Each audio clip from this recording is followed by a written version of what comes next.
नमस्कार दोस्तों, SSC GD के लिए एक नई इन्फॉर्मेशन आपके लिए लेकर आया हूं मैं। एसएससी जीडी नई भर्ती 2024 जो कि आपकी चल रही है इस बार। जो आरएफआईडी होता है, रेडियो फ्रिक्वेंसी आइडेंटिफिकेशन।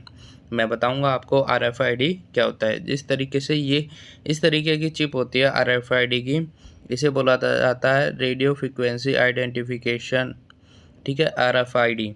तो इसका क्या यूज़ किया जाता है कि आपकी शरीर की जो फ्रीक्वेंसी है उसको काउंट करने के लिए ये चिप्स चेक की जाती है, यूज़ किया जाता है। ठीक है, तो फिजिकल में आरएफआईडी का यूज़ किया जाएगा। ठीक है, digital PST physical standard test के लिए, यानी कि जो आपकी हाइट नापी जाती है, जो चेस्ट नापी जाती है, वो मशीन के द्वारा नापी जाएगी, एक डिजिटल मशीन के द्वारा नापी जाएगी। इससे किसका लॉस होगा और किसका लॉस होगा या किसका फ़ायदा होगा, ये इस वीडियो में हम कवर करेंगे।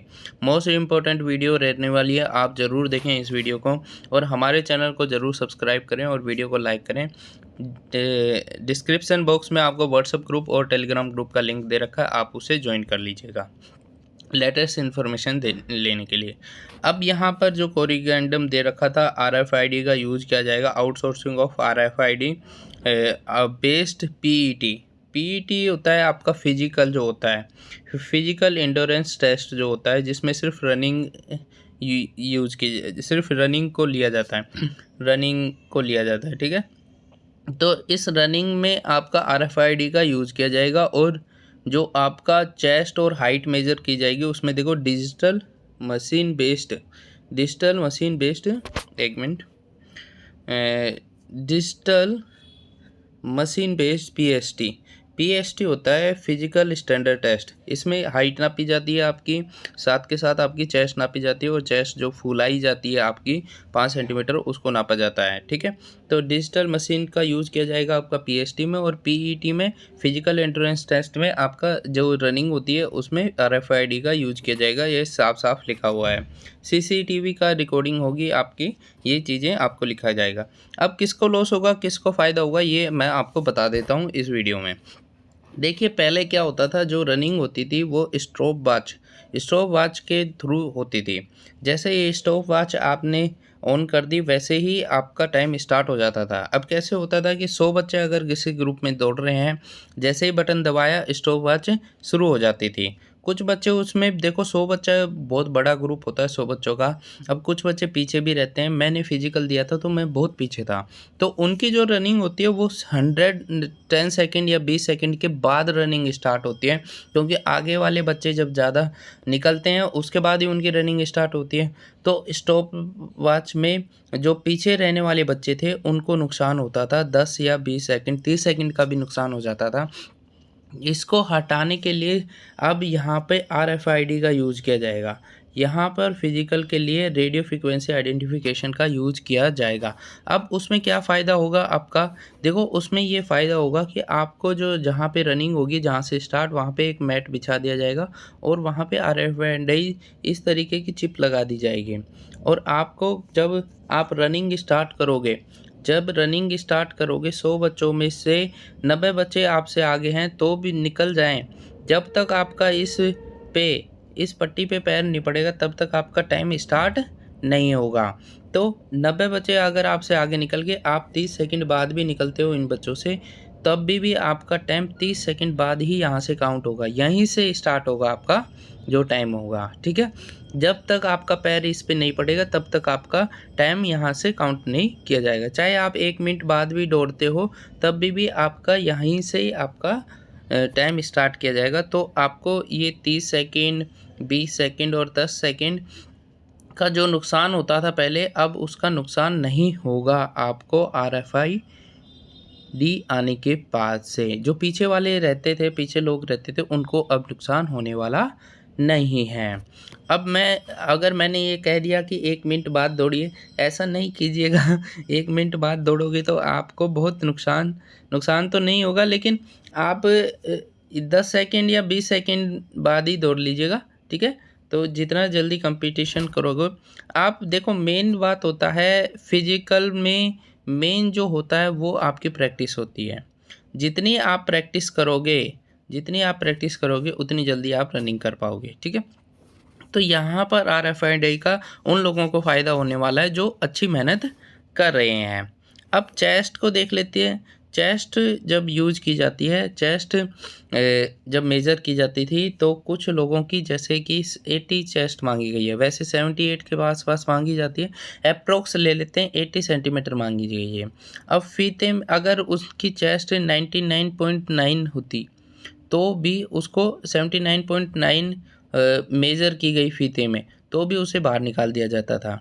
लेकिन अब वैसे चेस्ट उसकी 80 सेंटीमीटर है, लेकिन अब डिजिटल मशीन आने के कारण से उन बच्चों को बाहर नहीं निकाला जाएगा जिनकी एक्चुअल चेस्ट 10 सेंटीमीटर है। ऐसा क्यों होता था? देखो, कई जो सेंटर होते थे वहाँ पे 100 का ग्रुप है, उसमें से 60 ले रहे हैं। कई सेंटर में 100 में से सिर्फ़ 100 में से सिर्फ़ आपकी यहाँ पे 1 मिनट 100 में से सिर्फ़ देखो ये जब क्यों होता था ऐसा? क्योंकि कई जो सेंटर्स होते थे वहाँ पे 100 में से 60 को पास किया जा रहा है फिजिकल टेस्ट में, और कईयों में सिर्फ 100 में से 20 को ही पास किया जा रहा था। इतना अंतर आने का क्या कारण था? इतना अंतर आने का कारण ये था कि वो जो चेस्ट मेज़र करने वाले थे वो सही से चेस्ट मेज़र नहीं कर रहे थे, ठीक है? तो यहाँ पर चेस्ट मेज़र करने के लिए आपको डिजिटल मशीन का यूज़ किया जाएगा, जिससे आपको फ़ायदा होने वाला है। देखो, अब क्या होता है कि चेस्ट तो हम मेज़र कर लेते हैं, ठीक है? चेस्ट मेज़र कर लेते हैं, चेस्ट तो कम ज़्यादा होती रहती है, ठीक है? अब यहाँ पर हाई कोर्ट में देखा गया कि बहुत सारे बच्चे ऐसे थे कि जो पहले मान लो कि उन्होंने कभी फिज़िकल दिया किसी कोई भी वैकेंसी में, वहाँ पर उनकी चेस्ट सही थी और हाइट भी सही थी, चेस्ट भी सही थी, हाइट भी सही थी। तो और नेक्स्ट टाइम जब दूसरी वैकेंसी में जब वो निकल रहे हैं तो हाइट में उनको रोक दिया गया। चलो, चेस्ट का तो हम मान लेते हैं चेस्ट कम ज़्यादा होती रहती है, लेकिन हाइट तो कम ज़्यादा नहीं होती ना, वेरिएशन नहीं होता है इतना। तो हमने क्या किया, उन बच्चों की क्वेरी हमारे पास आई, उन बच्चों की हमें मेल्स आए, फ़ोन्स आए, कमेंट्स आए, तो उनको हमने क्या किया कि हाई कोर्ट में हमने अपील की। हाई कोर्ट में जैसे ही अपील की हमने, तो उन हाई कोर्ट में उनको ले लिया गया। हाई कोर्ट ने डिसीजन दिया कि ऐसा तो गलत है कि पहले फिजिकल में आप पास हो, दूसरे में फेल कर दे रहे हो, ऐसा तो गलत है। तो हाई कोर्ट ने डिसीजन दिया कि नहीं, आपको तो पास है। तो ये क्यों होता था? वो होने का कारण यही था कि फीता जो था, या तो फीते में कमी है या फिर जो चेस्ट नाप रहा है वो सही से नहीं नाप रहा है। तो इसको रोकने के लिए अब डिजिटल मशीन का यूज किया जाएगा। अब डिजिटल मशीन कैसे काम करेगी? जैसे आपकी 170 सेंटीमीटर हाइट है और आपकी पहले 169.9 मांगते थे फीते से, 0.5 के कारण आपको अलग कर दिया जाता था, बाहर कर दिया जाता, और एक्चुअल में तो आपकी 170 है। अब क्या करेंगे, मशीन के ऊपर आपको रखा जाएगा और फिर आपकी स्लिप दी जाएगी। स्लिप में लिखा होगा कि आपकी हाइट कितनी है, ठीक है? वैसे ही चेस्ट जब होगी तो चेस्ट पे जब मेज़र होगी तो चेस्ट आपकी वहाँ पे स्लिप मिलेगी आपको। उस स्लिप में आपको लिखा रहेगा कि आपकी चेस्ट इतनी है और आपने इतनी फुलाई है, ठीक है? तो मशीन के द्वारा ये सारी चीज़ें करवाई जाएंगी। अब सबसे मेजर जो है, जो लोग फेल हो रहे हैं, क्या कारण है कि लोग फेल हो रहे हैं फिजिकल में फेल होने का क्या कारण है? सबसे बड़ा जो कारण है फिजिकल में फेल होने का कारण मैं बता देता हूँ आपको, ठीक है? अभी एक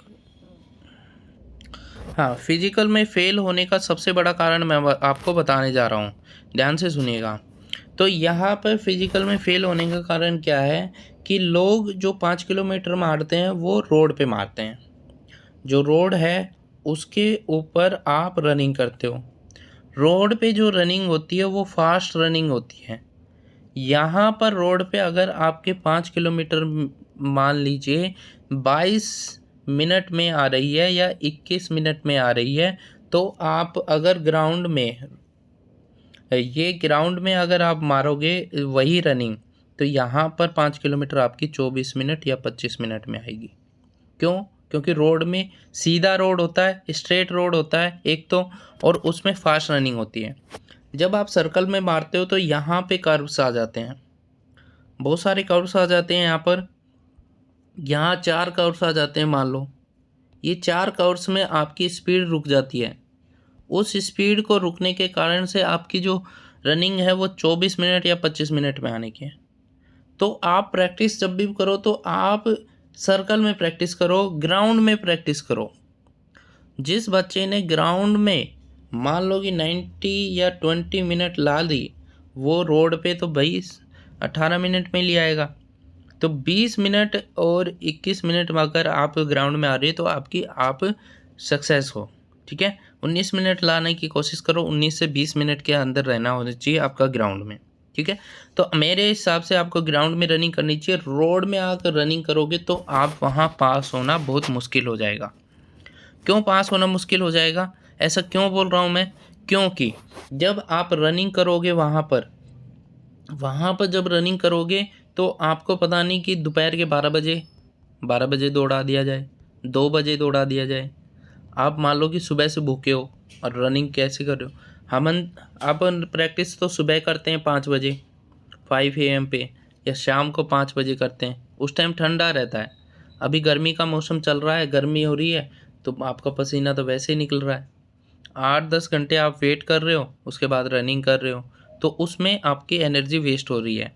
तो ये ध्यान रखना कि टाइम आप जल्दी से निकालने की कोशिश करो इस फिज़िकल में। ठीक है, इस फिज़िकल में उतना ही आपको फ़ायदा होगा। तो इस तरीके से आपको मैंने सारी चीज़ बता दी। किसको RFID का फ़ायदा होगा, डिजिटल PST का क्या मतलब है और किसको लॉस होगा, ये सारी चीज़ें आपको बता दी। डिस्क्रिप्शन बॉक्स में हमारा टेलीग्राम ग्रुप और व्हाट्सएप का लिंक है, आप ज़रूर जुड़िए और हमारे लेटेस्ट इन्फॉर्मेशन, जो भी वैकेंसी की लेटेस्ट इन्फॉर्मेशन है उसको प्राप्त करके आप एक अच्छी सी तैयारी करिए और सरकारी जॉब जो आपका सपना है उसे प्राप्त कीजिएगा। Thank you for watching this video.